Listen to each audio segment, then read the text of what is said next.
Mewtwo, the genetic Pokémon, versus Rayquaza, the sky-high Pokémon. Welcome everyone, I'm Exceptional and I hope you are too. Today we will be seeing which of these two legendary Pokémon can defeat Pokémon FireRed, including the Round 2 Elite Four, the fastest. With equivalent base stat totals of 680, these are two of the most powerful Pokémon in the first three generations. Both have their lowest stats defensively, but at 90, we are far from squishy. Mewtwo is an outstanding special attacker, boasting 130 speed as well, while Rayquaza is slower at base 95 speed, but 150 in both attack and special attack, making it a potent mixed attacker. Both have matching growth rates as well, but that's about the end of the similarities between these two.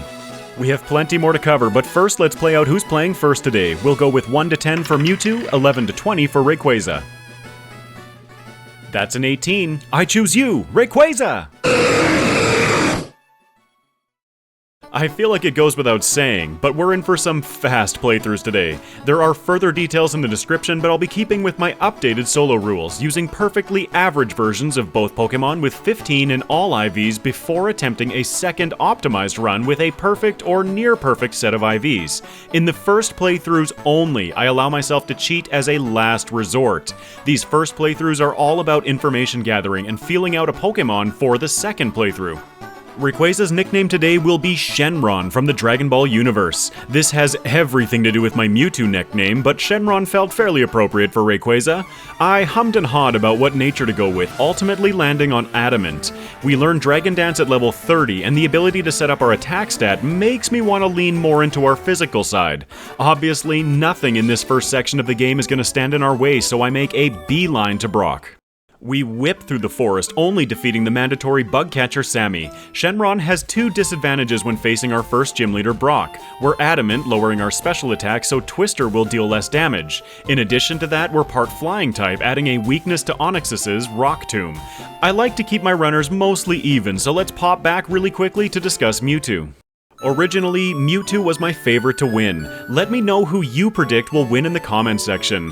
Look at that learn set. Wow. After grabbing a TM or two in the early game, we're gonna have an answer for pretty much anything all game. With Mewtwo, I've leaned into our special attack, choosing a modest nature and lowering our attack. My nickname for Mewtwo since I was a kid has been Frieza. The Frieza arc in Dragon Ball Z was my favorite of all time, with Frieza being such a perfect villain. Frieza's opening section mirrors Shenron's, moving to defeat Brock right away. Let's jump in.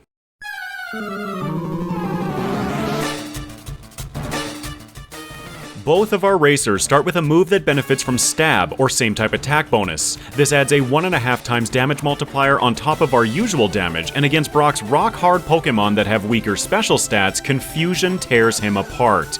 Even at only level 6 entering the battle. Brock's Onix sticks with Tackle and Bind for the most part, so we're able to survive the encounter. I'll touch on that a bit more in Shenron's battle. Brock falls, so Frieza is moving on early. With their disadvantages though, Shenron is gonna struggle a little more. Only a little though. With our minus special attack nature, our stab twisters are doing less to Geodude, but they do come with the advantage of a chance to flinch our opponent, which we do get several of before dropping him. For Onix though, he has stab rock tombs which we're weak against. So why isn't he using the higher damage move? The AI sees Rock Tomb as more of a speed control than a damaging move. If, however, we fall into knockout range of Rock Tomb, then it becomes the highest priority again. At around 2/3 of our health, we're in that range, getting taken down for an early reset. It's a pretty easy solution though. Just like in my video last week with the legendary beasts, I can defeat Camper Liam in the gym for a super quick and easy 402 experience. This allows us to start the battle at level 8 over a damage rounding threshold. You can see the difference immediately as we crit, almost dropping Geodude in a single shot. One thing to remember while playing legendary Pokemon, we may level up slowly, but each level counts for so much. Brock stands absolutely no chance this time, being brought down by Twisters. Shenron played first, so let's continue following them. On my way through Mount Moon, I make sure to grab the Dome Fossil. Can't leave my Domies hanging. We're approaching Cerulean, and an advantage that Shenron has is a much better level up learn set. I make sure to clear one additional trainer, so at the end of the cave we would be level 15 learning Ancient Power. This gives us a super effective move against our next rival encounter. I open with it against his lead Pidgeotto, leaving it with just a sliver. Pidgeotto is only feeling like damaging us today, sweet, and we drop it. From there, his team really can't threaten us very much. I choose the Bulbasaur team for Shenron to face. We're strong against his ace, sure, but that double Intimidate later tends to be nasty for physical attackers.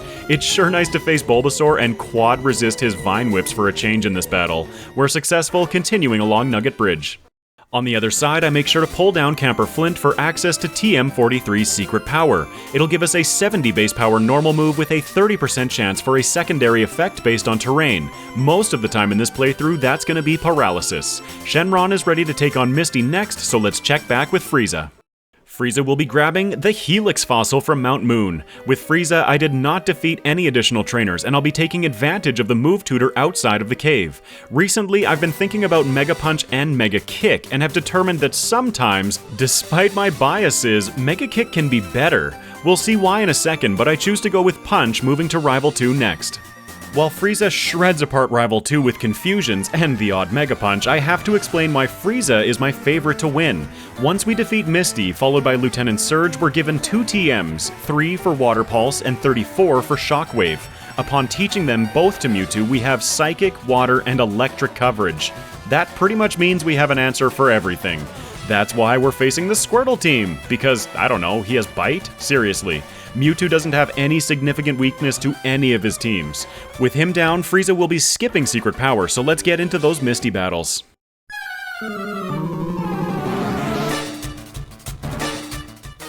Both racers will be coming into this battle with a Persim Berry equipped. Frieza has no problem taking Staryu out of the picture immediately, but against Starmie we have a slight problem. Our best attacking move is Confusion, with Mega Punch being our only alternative. I had a fun strategy here, using Disable to stop Starmie from using Water Pulses, which deal the most damage. Our Mega Punches are dealing around a third, but with the number of turns in this battle, I feel like 2 hits of Mega Kick would have done the damage we needed. Thank you all for your comments and opening discussions like this up to help me become a better player. As it was, I just couldn't do enough damage to win this one, and Frieza gets taken down for the first reset. I attempt again right away, trying to work my way around that problem a little bit better this time. Another option would be to get Secret Power, and with a 30% chance to paralyze Starmie, that could be another path to victory in the next playthrough. In this battle, we definitely get some luck on our side, with Starmie hitting itself twice in Confusion.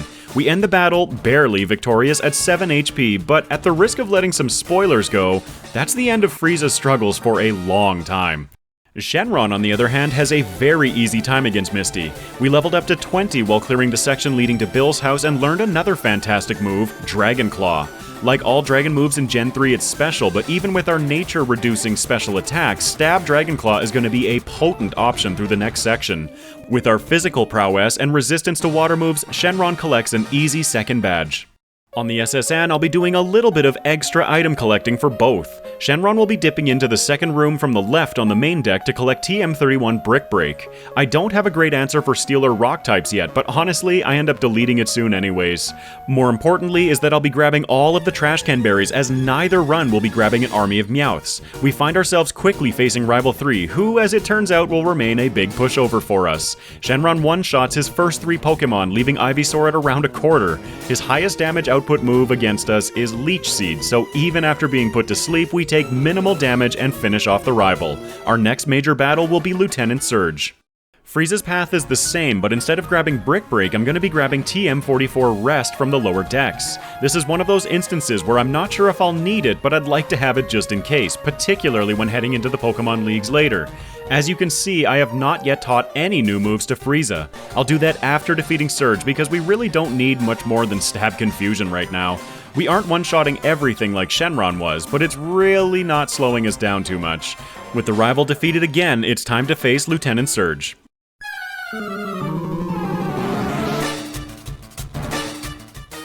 For whatever reason, I decided that Erica was more threatening than Lieutenant Surge, so with Frieza, I have not equipped a Cherry Berry. But this is also the last battle before Frieza really starts to realize their potential. Stab Confusion's blast through Surge, two-shotting his Raichu, including a miss. I'm pretty confident that we had one more turn there as well. That was an easy third badge. Shenron is about to have a super easy time as well. I mean, you can't really expect much else from these two. They are supposed to be the most powerful Pokemon from their respective storylines. Our staggering attack stat makes short work of Lieutenant Surge's team. Shenron does have a Cherry Berry equipped, but we ended up not needing it in this battle. We take down Raichu with our follow-up secret power. I mentioned Frieza gaining a fair bit of power after this battle, but it's not like Shenron is flopping about over here. Heading east towards Rock Tunnel, I make sure to grab TM40 Aerial Ace. With the benefit of Stab, this will be a 90 effective power move that won't miss. Decent, but hey, it also hits ghosts. On the other side of the tunnel, I'm making sure to grab TM27 Return. It's a fantastic normal option for us, and we are leaning more into our physical stats after all. It was a tough decision to make with Shenron's move pool being so deep. The ability to set up, though, is game-changing, and I felt like sticking with that was the way to go. I passed by Rock Slide in the tunnel, keeping Ancient Power for the time being. Nothing slows us down for a moment as Shenron blitzes through the next section, diving into the Rocket Hideout. Just before the Giovanni battle, we level up to 30, learning Dragon Dance.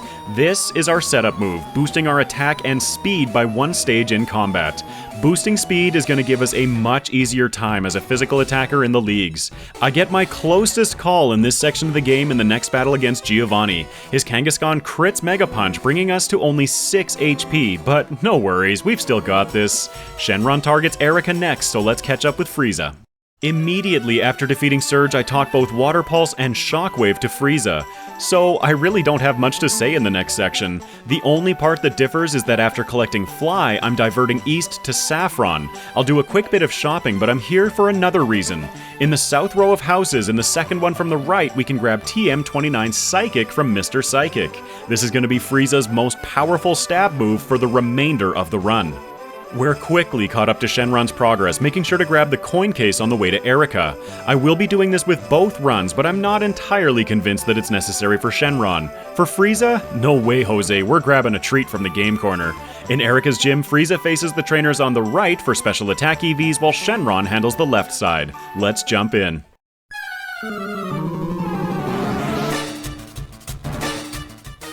With Frieza, I hope that you're ready to hear me say Stab Psychic for pretty much the rest of the game. I was definitely wrong about Erika being more threatening than Surge. A barrage of Stab Psychics make Erika's team go away. Frieza is absolutely going to be dominant in the next section, and we have something that's going to make us even more powerful in the not-too-distant future. For Shenron before the battle, I taught Aerial Ace over Secret Power. Now, just like in Frieza's run, I hope you enjoy a series of Stab one-shots.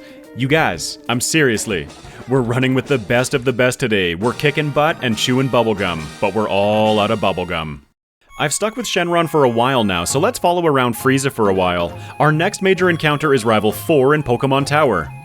We're gonna win this one. The rival actually reveals the hole in our coverage. We can't hit Execute for even neutral damage, but, so what? Resisted Stab Psychics make him go away as well. Also, our special defense stat right now. Nice. In Silphco, I'm going to be following the same strategy with both Pokemon. Actually, for this entire run, you can pretty much assume that they're following identical routes. Nothing substantial has been put in front of us yet, but we're going to start seeing more final stage Pokemon pop up. In Silph, I'm only interested in grabbing the rare candy from 10F. I'll take the quick free experience from Machoke, and then it's straight to Rival 5. I was a little worried about this one. We are pretty underleveled compared to his team, but, right, we're a Mewtwo. I want to get rid of Pidgeot to avoid sand attacks using Stab Neutral Psychic. At 135 effective power, it's actually dealing more damage than the super effective Shockwave at 120. I had on a Citrus Berry for safety, but after it activates against Blastoise, I really don't think it was necessary. A Cherry would have been more well placed. But that's only because Stun Spore from Execute is annoying. Not threatening, just annoying. We take the battle handily. Then I just have to take a moment to appreciate an easy Giovanni knockout. Sabrina is next, so we'll pop back to Shenron. Alright, I guess they didn't follow the exact same route. Shenron went to Saffron after defeating Erika instead of before. I know, earth-shattering.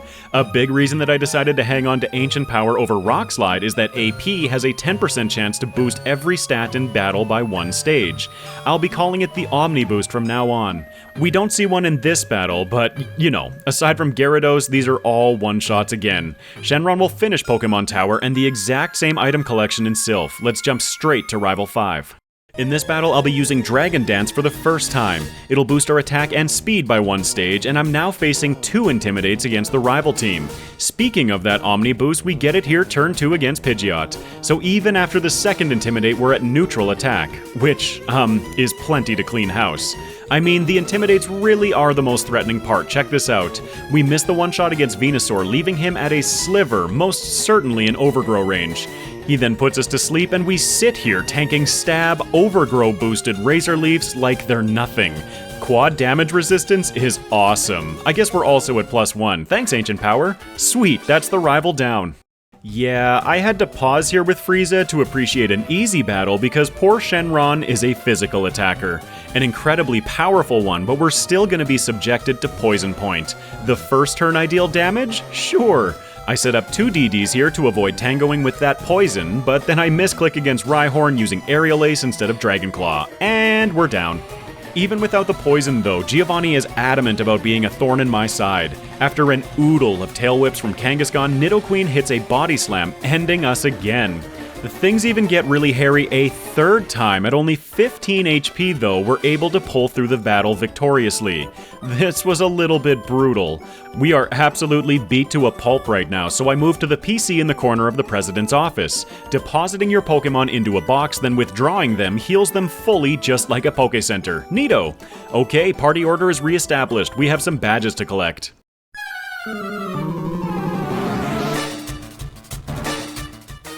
Sabrina's psychic types are not very gifted with physical stats, so Shenron finds themselves with a major advantage. We actually defeat Sabrina so quickly that I lost it in my footage for a moment.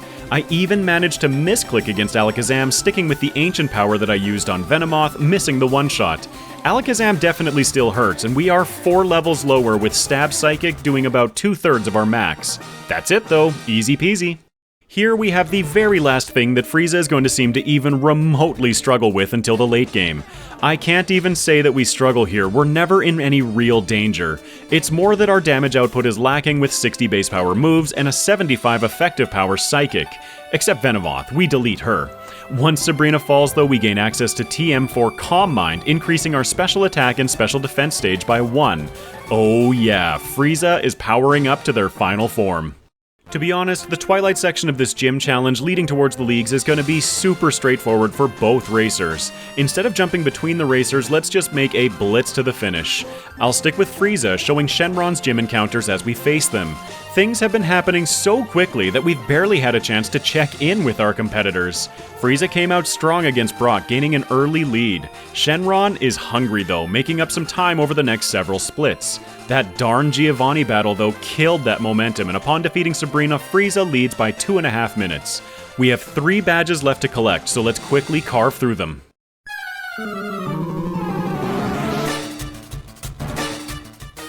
So, Koga with Frieza.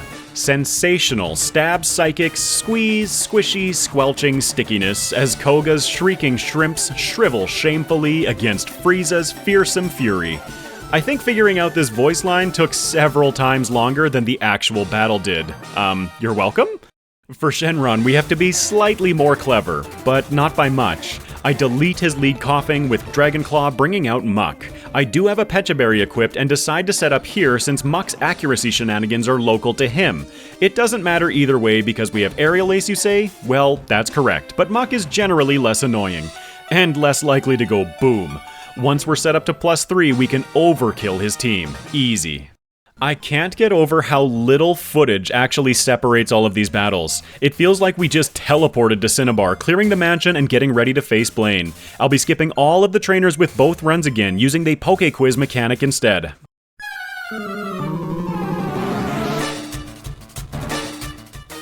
We're still fairly underleveled coming into the battle. Blaine's Ace Arcanine outlevels us by 4, and in the start of the battle I had to make a choice. Set up or not. I elect to not set up, but this almost ends up being a costly decision. Water Pulse lacks the damage by itself to bring down his Pokemon, with Rapidash bringing us all the way down to 17 HP near the end of the battle. But we persist and find ourselves victorious. Phew, that was closer than Frieza is used to. Shenron again is going to be forced to think, but only a little more again. Blaine is another battle where we'll be facing 2 Intimidates, so I set up 3 DDs against his lead Growlithe before I start feeling uneasy about my position. Dragonclaw takes him down with Aerial Ace for Ponyta. I saved my last 2 Ancient Powers for his stronger Pokemon, knocking out Rapidash. His Ace Arcanine though survives the hit, but we do trigger an Omni Boost. I love it when that happens. A couple of turns later and Blaine falls to Shenron as well. Upon defeating Blaine and exiting the gym, Bill will approach you. You can choose to help him in the Sevi Islands or continue with your gym challenge as normal. Completing this section is not required for a round 1 finish, but since I'm aiming for round 2, I find it's best to do this now. Once we're in the final gym, I again won't be doing any grinding, challenging Giovanni as fast as I can.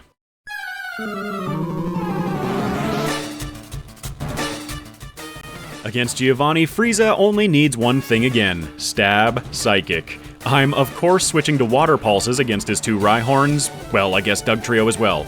Okay, I only used Stab Psychic twice, but if I'd chosen to use it, we would have had the exact same results. One-shots for everyone as Frieza hews a path through the final gym leader, wrapping up their gym challenge in about 45.5 minutes.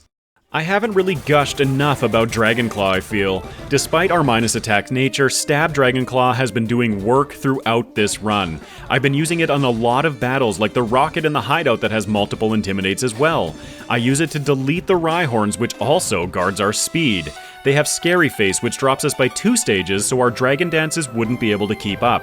I can then set up 2 DDs against Dugtrio completely safely, and then including another first contact turn with Nidoqueen Poison. Oh, I still had a Pecha Berry on. We can finish the battle with Aerial Ace. Shenron wraps up the gym challenge in 48 minutes, still dragging behind by about 2.5. We have one final opponent between us and the leagues. Rival 6 shouldn't be much of a problem for these 2 titans though. I don't trust all of my ranges with Shenron, and rightfully so. While Frieza has at least Stab Psychic, Shenron doesn't really have a standout move to use. Dragonclaw, funny enough, is our highest effective power move. I set up once, and including another Omni Boost, we can once again find little resistance in this battle. For Shenron though, that's about to change once we get into the leagues. Something that's become obvious to me while editing these runs is that although both Pokemon are absolutely cruising through this game, Frieza is definitely feeling more consistent and solid overall. That special coverage is just too good. Because we've skipped so many trainers along the way, we don't have enough money to buy a TM from the Game Corner yet. In fact, we can't afford it until round 2. It almost feels like we're on cruise control with the League on our minds though in this battle. Lorelei kicks us off, let's jump right in.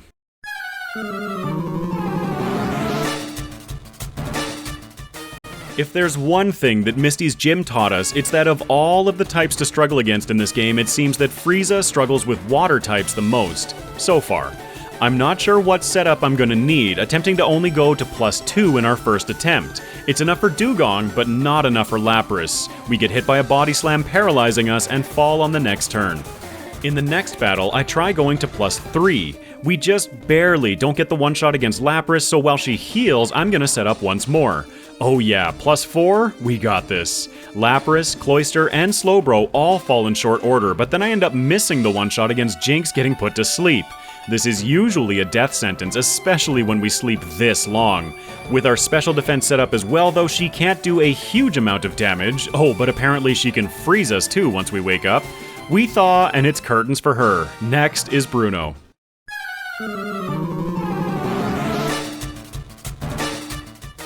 You know, it feels like it's been a minute since I was able to not talk about Bruno, no. 4-time super effective water pulses destroy the rock snakes, while Stab super effective psychics tear through his fighting types. There's no question in this one. Even without psychic, we probably would have been fine. Agatha is not going to be going much differently.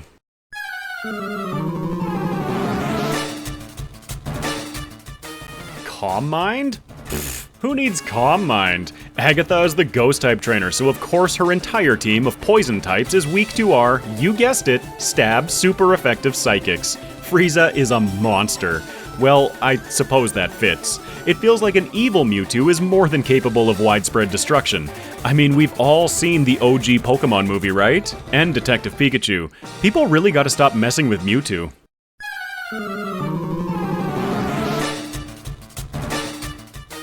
Alright, Dragon Master Lance is our next battle. Hopefully I can say a little bit more here. Actually, a fair bit more. I've discovered in the past that if you can take some punishment from this Gyarados, you can set up for a few turns. I grab +2, then start working my way through his team with a couple of shockwaves. His Ace Dragonite is out, and it seems that +2 is not going to be enough. Psychic fails to one-shot, and Hyper Beam finishes the battle. If I try setting up to +3 against Gyarados, then we take too much damage and Aerodactyl can use his own Hyper Beam to finish the battle again. I may have gone slightly excessive here, using 4 rare candies to bring us up to level 55. I set up to +3, same as before, but the difference in this battle is that we now outspeed Aerodactyl. Actually, at level 52 we speed tied, and 53 we beat it. Going to level 55 was not necessary. Oh well, c'est la vie. Without the extra damage from Aerodactyl, we can bring down Lance without any additional fuss. That leaves us with only the round 1 champion left.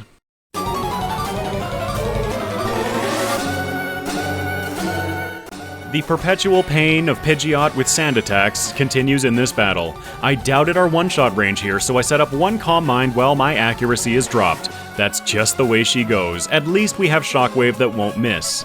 The sand attack almost cost us the battle early against Arcanine, missing and being brought down to 91 health. We're still okay, but that was a lot of damage. Fortunately, I don't miss again as we continue through the battle, with only Executor in the back managing to tag us with 1 final Egg Bomb. Ha! Who's ever been taken out by Egg Bomb? Well, for me anyway, it's how many times have I been taken out by Egg Bomb. This was a wicked performance, and I'm just realizing that Frieza clocks in with a round 1 time under 1 hour of 54 minutes and 49 seconds at level 57 with 5 resets. This took 3 hours and 21 minutes of game time. Alright Shenron, Frieza just blew away this league. Let's see what you can do. Oh, well, this isn't exactly filling me with confidence, as Dugong's turn 1 Ice Beam completely deletes Shenron. Maybe it's a range? Nope, this is definitely feeling like it's not a range. So I start the process of leveling up and hoping that as a legendary with a slow growth rate, I don't regret using all of these rare candies now. At level 53, we can survive an Ice Beam, but get frozen in this attempt. It takes about 3 minutes, 9 resets, and 11 rare candies to finally see some success. But that success hinges on Dugong's move choice. At this level, she seems more likely to set up her team with Hail and Safeguard instead of strictly going for Ice Beam to knock out. If she cooperates for 2 turns of Dragon Dance, then Shenron can work through. But it's by no means an easy one. I'm gonna have to come up with something a little bit better when I'm approaching this in the next playthrough. Let's check out Bruno. Bruno, once again, doesn't really need to be talked about. Stab Dragon Claw continues to provide a great option for us. They're capable of knocking out his Onyxes in a single shot, switching to Stab super effective Aerial Ace for his fighting types. As it happens, we also leave Machamp at a sliver of health remaining, but don't worry, we're under no threat here. It isn't until round 2 that he gets more rock moves. Agatha is also going to be a bit of a joke for Shenron. I have a Chesto Berry equipped in case of sleep, but her lead Gengar in round 1 loves setting up with Double Team instead. Go for it, buddy, I'll set up with Dragon Dances. Aerial Ace can't miss, and then +2 Stab Aerial Aces hack through. Oh, wait, missed the one shot against Arbok. 1 more DD, right. Now we're back to +2 Aerial Aces hack through Agatha's team. Awesome. Frieza struggled against Lance, so let's see if we can make up some time. Here we see another little interesting AI quirk. Shenron is going to have a much easier time here, but it's because Gyarados is prioritizing using Twister instead of Dragon Rage. Dragon Rage would be doing more damage, absolutely, but because we're weak to Dragon attacks, that's what he seems to be prioritizing over the fixed damage move. Interesting. While I was taking interest in little AI quirks, Shenron set up to +3 and then made Lance go away. Cool, that's the Elite Four down. Finally, let's take on Shenron's champion.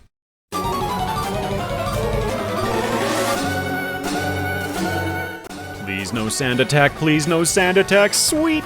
We even took an extra turn there because Ancient Power fell well short of the one-shot, so I grabbed 1 turn of DD and then went for the knockout. Gyarados is next, dealing a hefty hit, so we're at less than half health for the rest of the battle.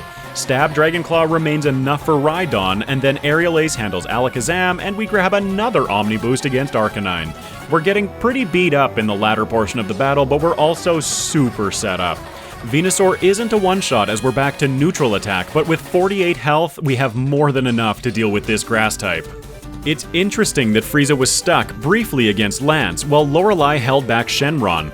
I wonder if that trend is going to hold in round 2. Shenron clocks in with a round 1 time of 58 minutes and 44 seconds at level 62 with 12 resets. This took 3 hours and 29 minutes of game time. As we prepare to enter round 2, let's take a quick look at where our racers stand. The struggles against Giovanni and then against Lorelei have definitely put a damper on Shenron's run. We've now fallen 4 minutes behind, but there's still another full league to complete. I finished the Sevi Island plotline, unlocking round 2, and grabbed my leftovers as always. On top of some team and moveset changes, all Pokemon have been powered up by around 12 levels. Lorelei is again the tip of the spear.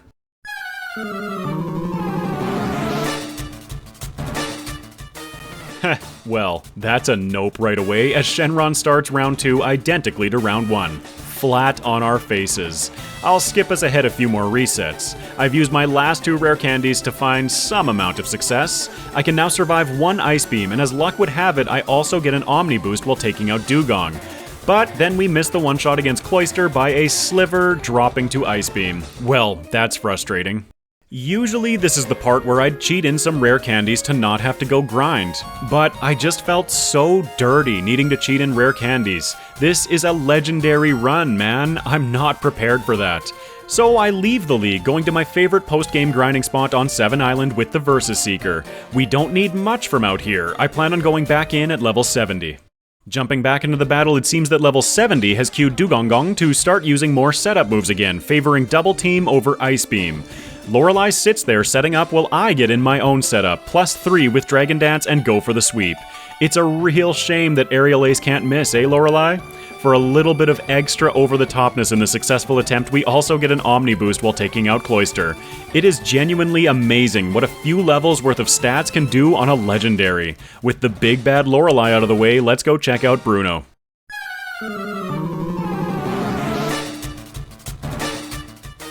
Here lies my favorite part about using Dragon Dance as a setup move. While boosting our attack, it boosts our speed. Steelix's Rock Tombs are not nearly as big of a threat because of it, although his Iron Tail hurts a bit more. I finally deleted Dragon Claw in favor of Earthquake, using its super effective damage to shake down both Steelixes.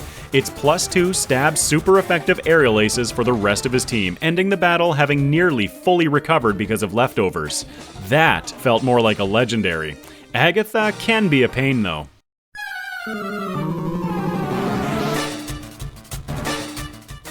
But not today. I should have had a Lumberry equipped for safety, but she misses Hypnosis turn 1 while we set up 1DD.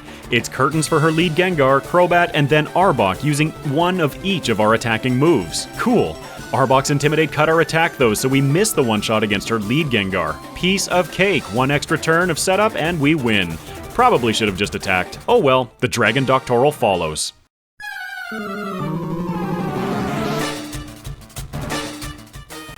Lance, though, is going to pose a big problem. His lead Gyarados lives to paralyze you with Thunder Wave, so I have a Cherry Berry equipped. Being a physical attacker can be rough in this game as we start the battle at -1 attack. But we're back to neutral after 1 turn of setup and Ancient Power misses the one-shot, so we're paralyzed again. Being paralyzed against this team is an absolute death sentence, and we fall shortly after. I'm jumping ahead again, 5 resets and around 4 minutes. I've been playing with ideas trying to set up more Dragon Dances. If I can somehow manage to get to +5, my speed is good enough even while paralyzed against most of his team, but I'd need +6 for Aerodactyl, plus Paralysis cutting our consistency. It's not looking like it's gonna happen. It was at this point that I accepted my fate. I'm going to have to cheat for information. Fine, the next playthrough is the only one that counts after all. And we're back. I've only used 2 rare candies to level us up to 73 over the next damage rounding threshold. While I was adding the candies, an idea struck me. Rest! So I've added it to our moveset as well. I'm pretty sure that's gonna be what we need to get through this. It's gonna take me a minute to figure it out though. One moment. Okay, here we are. Another 5 resets and 3.5 minutes later, but I've got this one figured. I've had to use 2 more rare candies, so we're now at level 75. The first 5 to 6 turns are the most important. I set up to +3, but because I don't have a Cherry Berry, I didn't get one for free. I've got something else as my held item. +3 Aerial Ace is enough to deal with Gyarados before he started going for Hyper Beam. The first turn against his Lesser Dragonite I want to set up once more. Dragon Claw hurts, and uh-oh, that's a fully paralyzed turn. One more this time for real, please? Dragonite knocks us into red bar as I get my DD. We needed 75 because with that last DD, even paralyzed, we now outspeed him. I'm not fully paralyzed and we rest, healing up completely. My held Chesto Berry then activates, waking us up instantly, and we are ready to kick some tail. It's a clean one-shot for all of his remaining party members. That one was fun to figure out. I'm so glad I found a better way than just brute forcing it. That leaves the round 2 champion. Let's check it out.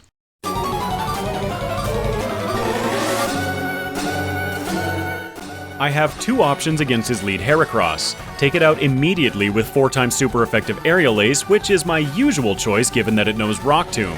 But with Dragon Dance, we fear no speed reduction. I set up to +2, tanking super effective Rock Tombs, then take him out with Gyarados, then intimidating us back to +1.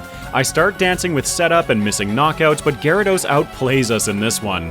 His +2 Kamehame Hyper Beam brings down Shenron.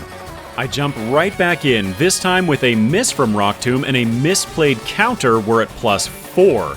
At level 76, we do outlevel his ace by 1 level, but is it any surprise that at +4, slowly whittled down to +2 over the battle, the legendary sky-high Pokemon would face any resistance at all. Not a chance.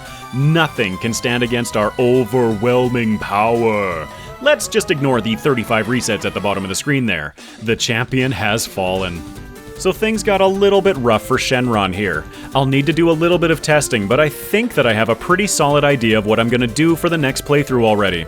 Shenron clocks in with a round 2 time of 1 hour, 32 minutes, and 22 seconds at level 76 with 35 resets. This took 4 hours and 52 minutes of game time. Alright Frieza, you saw what Shenron dealt with. We're in a remake of your home game. Let's show Gen 3 what true legendary power looks like. After clearing out round 1, we finally had the cash to pick up TM24 Thunderbolt from the game corner, finally replacing Shockwave. Thunderbolt with the 2 Calm Mines rip through her team until we leave Jinx with a sliver and get put to sleep. Dope! Frieza does not have time for such trifles though, waking up and quickly putting to rest Jinx and her ace Lapras. Lorelei Schmorelei, Bruno is next. Interestingly enough, I do have something to talk about here. Against his lead Steelix, I use Water Pulse, hoping beyond hope that enough is alone. Nope, but for whatever reason I get greedy here. At -1 speed, we still outspeed his entire team, but I go for a second Calm Mind, getting dropped to -2. We're still faster than the Steelixes and Machamp, but honestly, this felt like an unnecessary risk. Okay, risk, but not much risk, as +2 stab super effective Psychics take down Machamp with enough leftover damage for a second whole Machamp and then some. We've talked about Agatha before, right? Stab Psychic. Actually, another error to discuss happens in this battle. For whatever reason, probably because I was feeling overconfident again, I decided to switch to Thunderbolt for Crobat. A potent move for sure, leaving it in red bar, but why switch? Psychic would have done that in one shot. Oh well, I'm gonna have my fun when I can in my first playthroughs. I set up one unnecessary Calm Mind and win the battle. So all of those problems that Shenron had with paralysis from Gyarados, Frieza has another solution. It's called Thunderbolt. Bye Gyarados!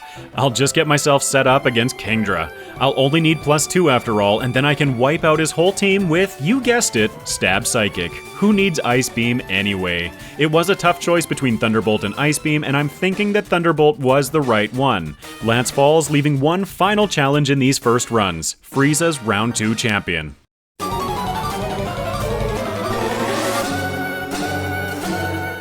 I would just like to note that Frieza, after leveling up during this battle, will be underleveled from the champion's ace by 10 levels. We also have 9 rare candies that I collected through the region still sitting in the bag.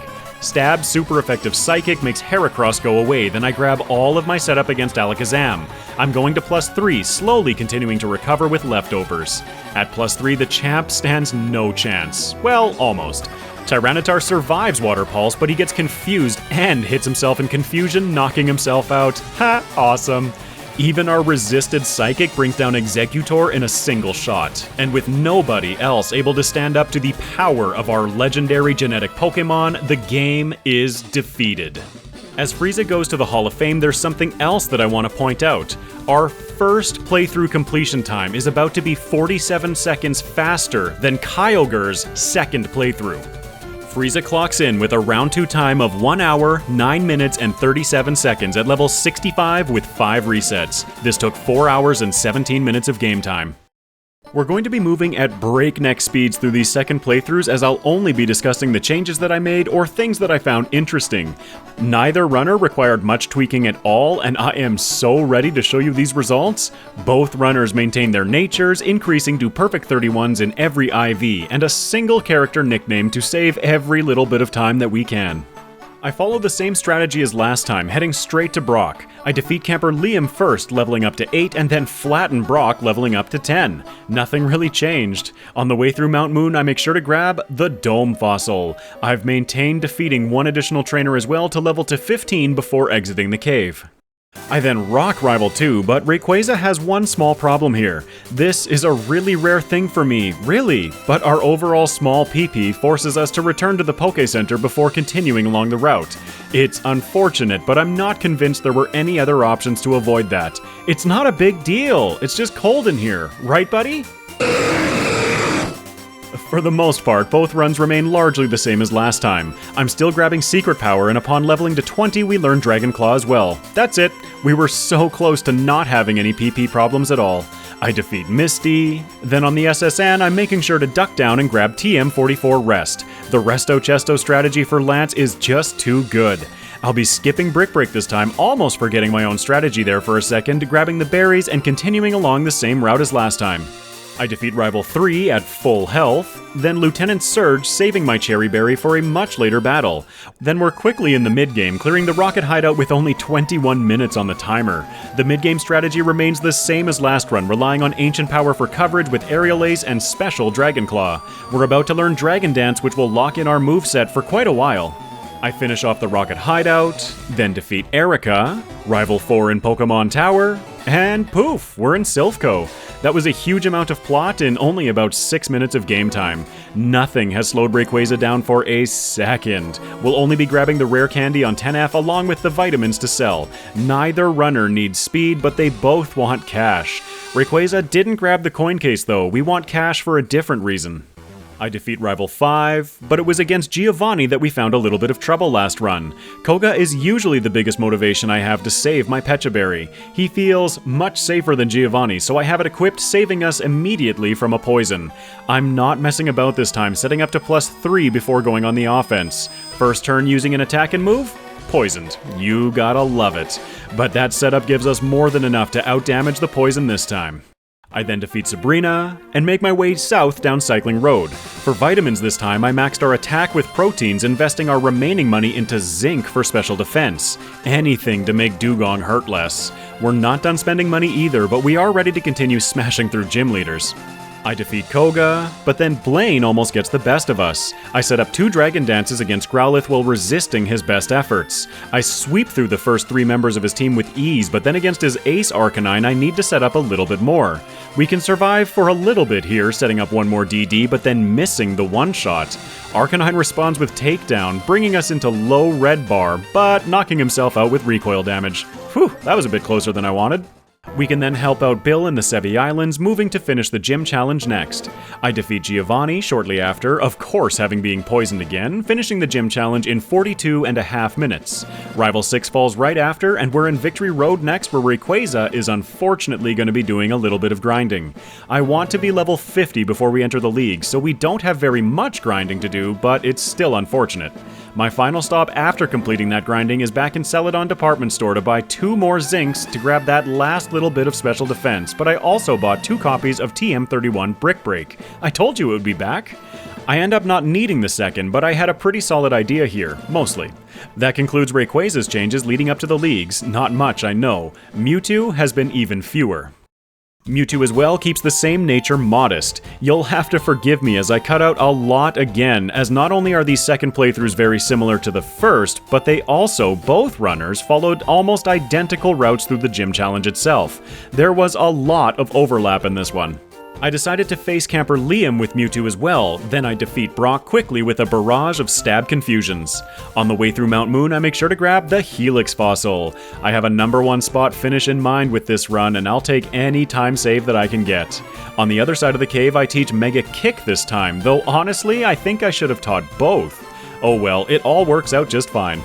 I defeated one additional trainer on the way through the cave for a little bit of XP, but first let's talk about why I don't usually go for Mega Kick. Please observe as I miss 4 in a row, having not taken a sand attack in this battle. Ah, man, finally we connect. There goes Rival 2. The next route stands no chance with Mewtwo leveling to level 20 right before helping out Bill for the first time. Then before stepping into the Misty battle, I equip my Person Berry and use 2 rare candies that I've collected to this point. Misty was questionable last time, and I wanted there to be no questions this time.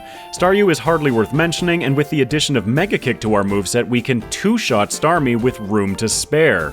Unless she heals. Okay, now Misty is defeated, so let's keep progressing. Rival 3 is having a rough day as I defeat him at full health again, then Surge falls shortly after. I'll be revamping Mewtwo's moveset in an identical way to last run again: Confusion, Water Pulse, Shockwave, and Mega Kick, with the addition of Psychic replacing Mega Kick once we're able to access Saffron City. Mewtwo then slices through the Rocket Hideout, and I'm once again making sure to grab the coin case. Do you have any guesses as to which TM I went with this time? Thunderbolt again? Ice Beam? Let me know in the comments. Neither racer caught an army of Meowths, so no hidden power guessing game today. I then defeat Erica, showing disrespect by not healing first, and here, just because I'm cutting out so much footage, I'll show you what you've been missing. Mewtwo is seriously powerful, and the only thing that you've been missing in the footage I'm cutting is Mewtwo absolutely culling this world of Pokemon with one-shots. Plus, you all know me. You know I'm having the time of my life wrecking the game right now. So hey, you remember that cherry berry that Rayquaza was saving for later?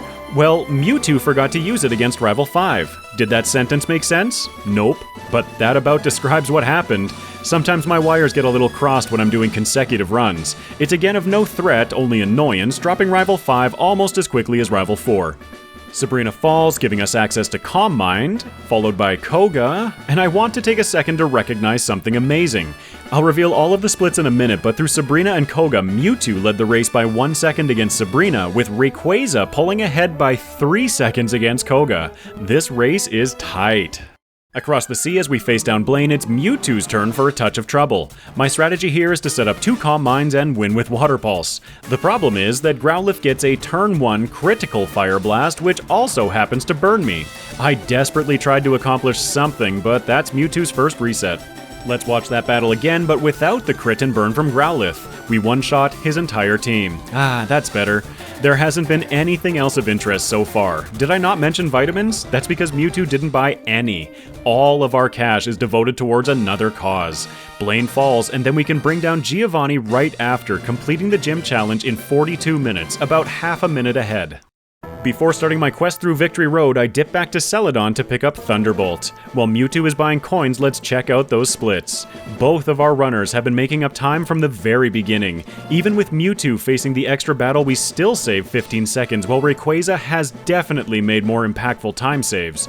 Badges 4 through 6 were neck and neck, separated by seconds, with Mewtwo pulling ahead once more despite the reset against Blaine. We're now ready to jump into the Pokemon Leagues. Oh, and Mewtwo defeated Rival 6, just thought I'd throw that in there. Mewtwo had a ton of leftover rare candies at the end of last playthrough. I still collected a fair few along our journey because many of them have a reasonably low impact time-wise to grab. I used 8 before entering the league. With Mewtwo as well, I'm going to be supercutting the entire Round 1 league. We'll be seeing more impactful versions of the same battles in Round 2. Lorelei is +2, Bruno is free, Agatha is free, and Lance is +3 with a Citrus Berry. That's it, let's jump into the champion battle.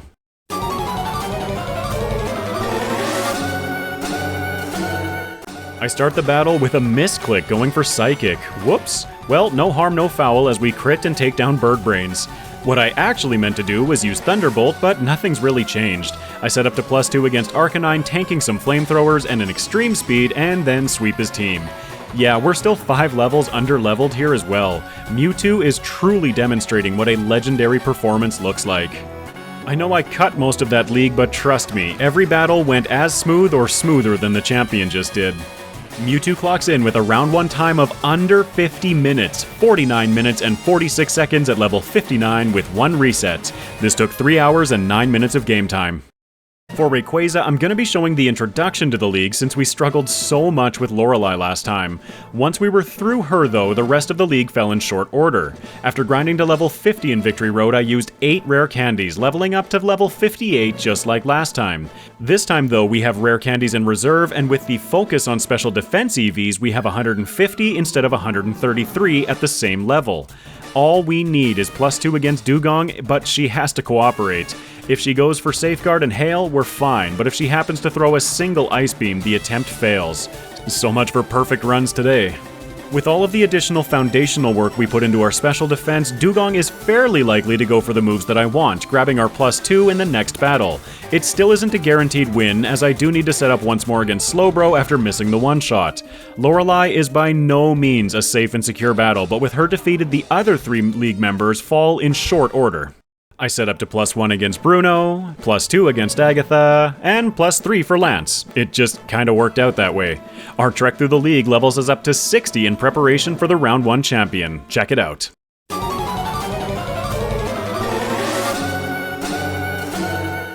The number of Omni boosts I get in this battle is bordering silly, but I'll explain the strategy around them.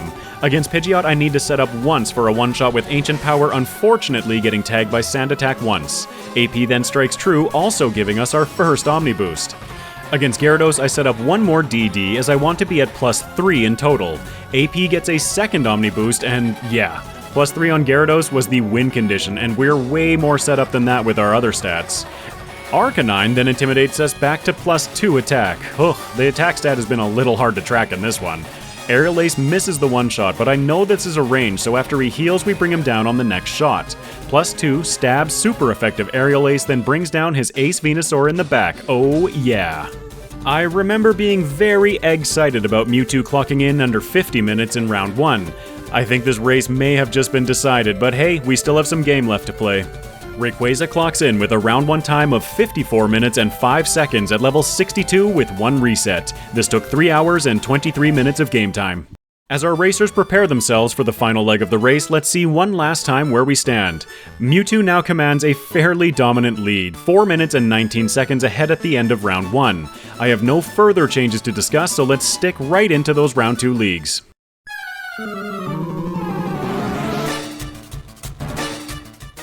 Before entering the league, I used our last 5 rare candies, leveling us up to 70. This first battle remains a question of Dugong, and being further away from a knockout range is the best way to be. I set up to +2, going for Ancient Power against Dugong in the hopes of a swag boost. We don't get it, but oh well. One change that I made right before the last Lorelei battle was deleting Dragon Claw for Brick Break. It gives us a super effective option against her while still covering Bruno's Onyxes and upcoming Steelixes. +2 Brick Breaks, bludgeon her team. Next is Bruno.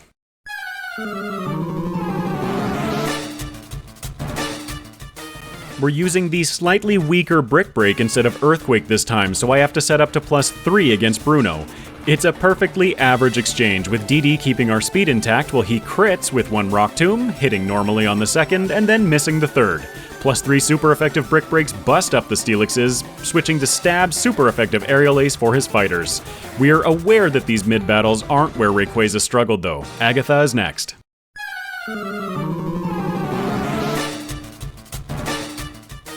I swap out my leftovers for a Lumberry before starting the battle. I set up 1 DD while it saves us from her lead Gengar's Hypnosis. Rayquaza then goes smash on her team until, whoops, missed the one-shot against Arbok. Okay, we'll just grab one more turn of setup here. There. And we missed the one-shot against her ace Gengar, leaving her at a sliver. Fine, one more setup, then it's curtains. Alright, that was about as messy as I've allowed this playthrough to be, but now we're ready to move on to our biggest problem from last run.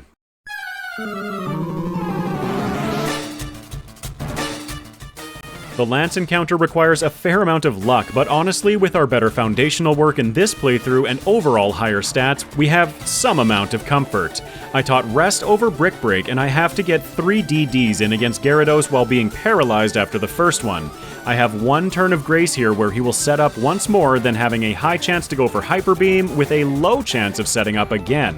I don't miss a turn, dropping Gyarados with Ancient Power. Against his lesser Dragonite, I set up 1 final DD while he smacks us with Dragon Claw for under half. It's working! I'm paralyzed for 1 turn, but at +4 we once again outspeed Dragonite, resting and recovering to full, triggering our held Chesto Berry. At 816 attack, backed by 600 speed, we win. Aerodactyl is the fastest Pokemon that we encounter in this game with 208 speed. Dragon Dance, man, wow. Rayquaza has dominated this Round 2 league, leaving one final challenge ahead.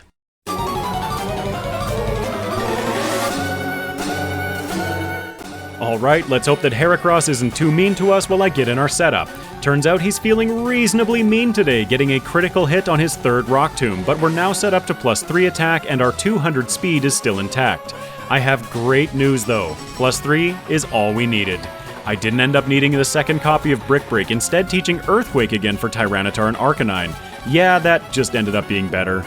Ah heck, I'll use it against Alakazam as well, with one final +3 stab, super effective Aerial Ace bringing down his Ace Venusaur. That was an absolutely dominant performance. Well done, Rayquaza. I think this is about to be my fastest completion time to date, beating Zangoose at 1 hour, 8 minutes, and 38 seconds. And we beat him. Rayquaza clocks in with a Round 2 time of 1 hour, 7 minutes, and 58 seconds at level 73 with 1 reset. This took 4 hours and 17 minutes of game time. I was so happy with that performance that I almost forgot who we have waiting in the wings. Starting the Round 2 league 4 minutes earlier than Rayquaza, Mewtwo is set up to further demolish our previously fastest time. Lorelei ends up requiring 3 turns of setup this time, as Jinx in the back can survive a +2 Thunderbolt. Did you see our moveset, by the way? That's right. Further investing every Poké-Dollar that we earned into our TM fund just barely allowed me to be able to purchase Ice Beam as well. Lorelei falls, leading us to Bruno. Bruno is the start of me reviewing my slightly faulty logic in going for Ice Beam as well. I will mention quickly that going to +2 in this fight is perfectly safe, even with Steelix lowering our speed by 2 stages. We wouldn't outspeed Hitmonlee, but we would still outspeed everyone else. Anyway, I thought that Ice Beam would benefit me more than it actually did. After playing through this Elite Four, I came to the conclusion that I would have been better served investing that money into calciums or even skipping it altogether to save more time. Mewtwo is just that strong. Ice Beams for Steelix, Psychics for his fighters, you know the score. Let's check out Agatha. Leaning on lessons learned in the past, I stick with Psychic, leveling the first several Pokemon on Agatha's team. Stab Psychic. I just had to make sure to throw a few more of those in before the end of the video. Her Mischievous is a mono ghost, so we can't get a one-shot against her without setting up one Calm Mind.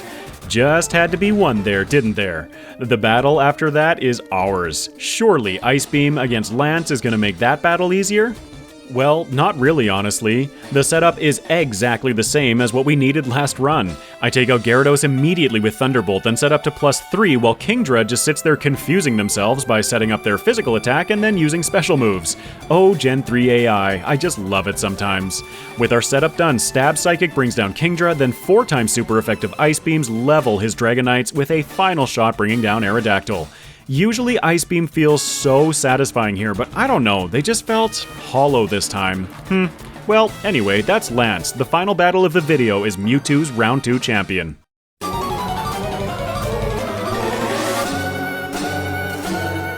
I could afford to lose a little bit of speed here, but honestly, why take the risk? Taking out Heracross right away to set up against Alakazam feels way more safe. I get my +3, then bring down the Psy Pokemon. This is when I started really questioning Ice Beam. I needed +3 for Tyranitar, but Water Pulse only needed +2. Conversely, without Ice Beam, Exeggutor then required +3 for the one-shot with Psychic. After playing through this and reviewing my footage, I have to say that I don't really feel Ice Beam was worth the effort or time. I got so distracted by theory crafting there that Mewtwo went and won the battle. I think it goes without saying that Mewtwo owns this game. It is, after all, a remake of Mewtwo's home game in Gen 1. What a performance! Mewtwo clocks in with a Round 2 time of 1 hour, 4 minutes, and 16 seconds at level 67 with 1 reset. This took 4 hours and 8 minutes of game time. Let's take a quick look at how each racer did individually before comparing them. Rayquaza did incredibly well in the second playthrough, making up a lot of time by working around those sticky points that we found in playthrough 1. We gained time consistently through the entire second playthrough until we had to do a little bit of grinding after completing the gym challenge. That forced Rayquaza to lose a little bit of time compared to Mewtwo. We ended up saving a little under 5 minutes in round 1, but having a plan for Lance made all of the difference in round 2. saving a total of 24 minutes and 24 seconds, 3 levels lower with 34 less resets. That one against Lorelei was pretty much expected. We were in dangerous situations a lot. Honestly, there were quite a few points in this race where it felt less like Mewtwo versus Rayquaza and more like Psychic versus Dragon/Flying typing in FireRed. Mewtwo as well started strong, gaining 15 seconds against Brock even with the extra battle. Mewtwo played so intuitively that there really were only minor tweaks that I had to make, gaining time steadily over the course of the entire gym challenge. Within the leagues as well, there were only little optimizations that had to be made, saving only 5 minutes and 3 seconds in round 1 and 5 minutes and 21 seconds in round 2, 2 levels higher because why not, with 4 less resets. I'll probably grumble about that Blaine one for a while.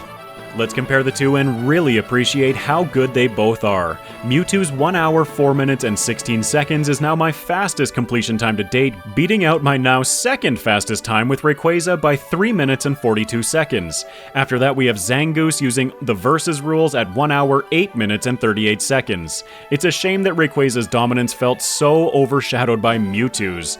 Speaking of, with a little bit of effort, I would wager that I could get a round 2 completion with Mewtwo in under an hour. Is this something that you'd be interested in seeing? Let me know in the comments. On the tier list, there's no surprise that these two find themselves at the front of the pack. Rayquaza leading the Sea Basin and Continent legendaries from its home game, with Mewtwo being the fastest overall time to date. I don't know everyone, especially if I pursue Mewtwo to further optimize the run, I don't think anything in Gen 3 is gonna beat that. I want to extend a special thank you to those of you generous enough to support the channel financially. Your contributions keep my stress down so I can invest every bit of effort that I have into creating the best possible content that I can for everyone out there. From the bottom of my shell, thank you so much. And thank you for making it to the end of the video. For the last couple of months, I've had a goal of reaching 5,000 subs by 2024. As we approach the latter half of December, I'm starting to think that that might not happen, but hey, that's not going to stop me trying. If you feel like I've earned it, leave a like and comment about the run, what you'd like to see in the future, or just to say hi. Good day! If you'd like to keep up with my content, be sure to subscribe and enable notifications. It really helps my channel to grow. I've been working on other things behind the scenes too, like a Discord server and a spreadsheet where you'll be able to see all of the data from the runs I've completed to date. Like everything else, I beg your patience. It's just me over here. I need to sleep sometimes. For today though, I have another video to start working on. Until next time, take care everyone.